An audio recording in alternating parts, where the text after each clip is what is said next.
कुछ कहानियाँ मुस्कुराना सिखाती हैं, कुछ सोचने पर मजबूर करती हैं। आज फिर लेकर आई हूँ एक ऐसी कहानी जो आपके दिल तक ज़रूर पहुँचेगी। नमस्कार दोस्तों, कैसे हैं आप सब। आज फिर लेकर आई हूँ एक नई कहानी। वीडियो अच्छी लगे तो लाइक और सब्सक्राइब ज़रूर करें। आज की कहानी का शीर्षक है किस्मत, जो सुभद्रा कुमारी चौहान द्वारा लिखी गई है। जैसा कि आप जानते हैं, सुभद्रा कुमारी चौहान हिंदी की सुप्रसिद्ध कवियत्री, लेखिका और स्वतंत्रता सेनानी थी। उनकी कविता संग्रह तथा कथा संग्रह प्रकाशित हुए और उनकी प्रसिद्धि झांसी की रानी कविता के कारण है। तो आइए सुनते हैं सुभद्रा कुमारी चौहान जी की लिखी हुई कहानी किस्मत। भौजी, तुम सदा सफ़ेद धोती क्यों पहनती हो? मैं क्या बताऊं मुन्नी। क्यों भौजी, क्या तुम्हें अम्मा रंगीन धोती नहीं पहनने देती?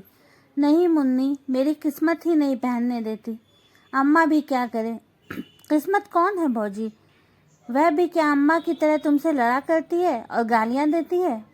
7 साल की मुन्नी ने किशोरी के गले में बाहें डालकर पीठ पर झूलते हुए पूछा, किस्मत कहाँ है भौजी, मुझे भी बता दो। सील पर का पिसा हुआ मसाला कटोरी में उठाते हुए किशोरी ने एक ठंडी सांस ली। बोली, किस्मत कहाँ है मुन्नी, क्या बताऊं। आंचल से आंसू पोंछकर किशोरी ने तरकारी बघार दी।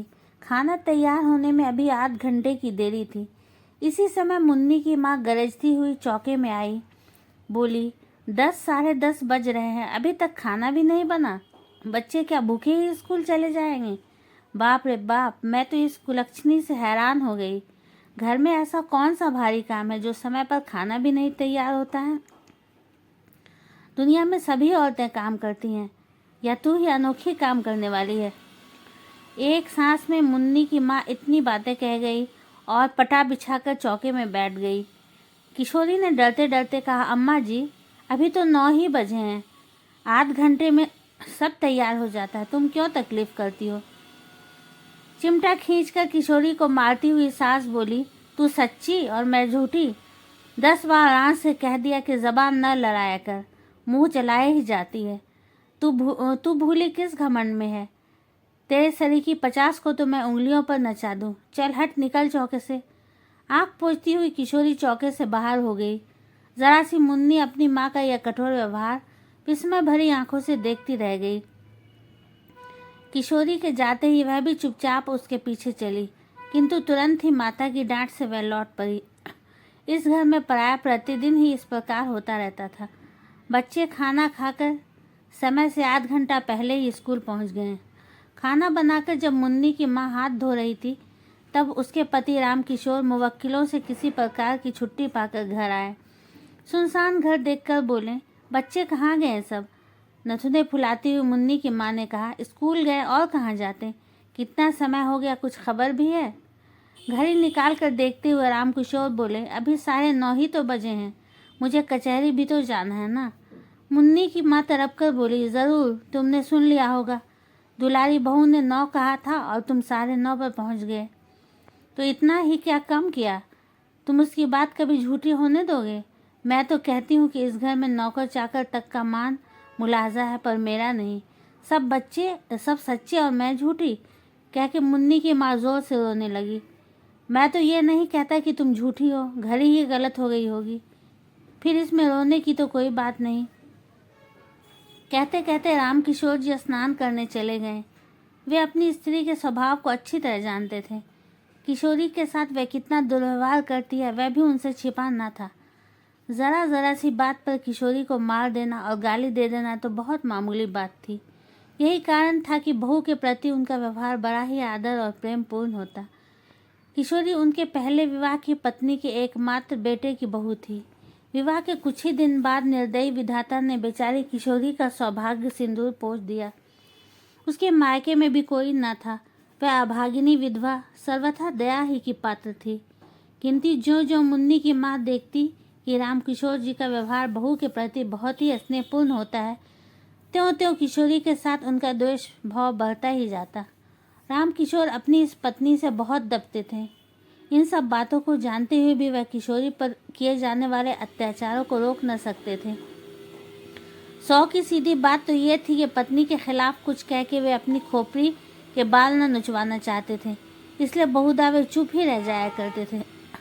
आज भी जान गए कि कोई बात ज़रूर हुई है और किशोरी को ही भूखी प्यासी पड़ा रहना पड़ेगा, इसलिए कचहरी जाने से पहले किशोरी के कमरे की तरफ गए और कहते गए कि भूखी ना रहना बेटी, रोटी ज़रूर खा लेना, नहीं तो मुझे बड़ा दुख होगा।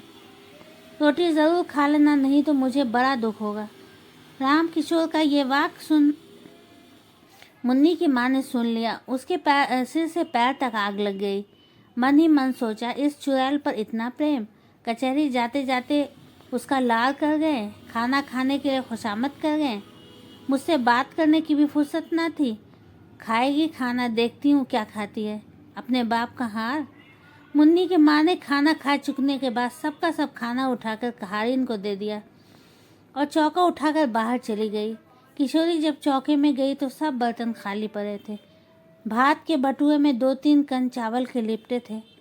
किशोरी ने उन्हीं को निकालकर मुंह में डाल लिया और पानी पीकर अपनी कोठरी में चली आई। आज राम किशोर जी कचहरी में कुछ काम न होने के कारण जल्दी ही लौट आए। मुन्नी की माँ बाहर गई थी। घर में पत्नी को कहीं न पाकर वे बहू की कोठरी की तरफ गए। बहू की दयनीय दशा को देखकर उनकी आंखें भर आईं। आज चंदन जीता होता तब भी क्या इसकी यही दशा रहती। अपनी भीरुता पर उन्होंने अपने आप को न जाने कितना धिक्कारा। उसकी धोती कई जगह से फटकर सी जा चुकी थी। उस धोती से लज्जा निवारण भी कठिनाई ही से हो सकता था। बिछौने के नाम से खाट पर कुछ चीथड़े पड़े थे। जमीन पर हाथ का तकिया लगाए वह पड़ी थी। उसको झपकी सी लग गई हुई थी।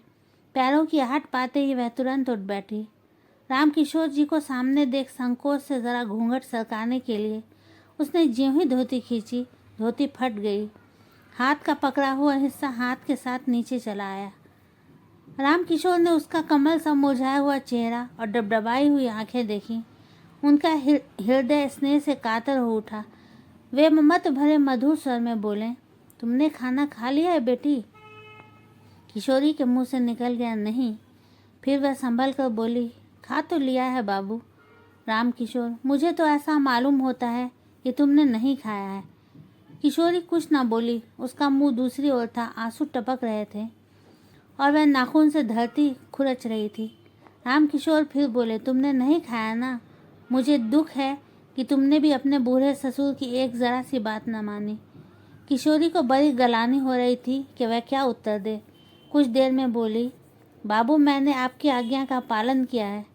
जो कुछ चौके में था खा लिया, झूठ नहीं कहती। राम किशोर को विश्वास न हुआ। कहारिन को बुलाकर पूछा तो कहारिन ने कहा, मेरे सामने तो बहू ने कुछ नहीं खाया। माँ जी ने चौका पहले ही से खाली कर दिया था, खाती भी तो क्या।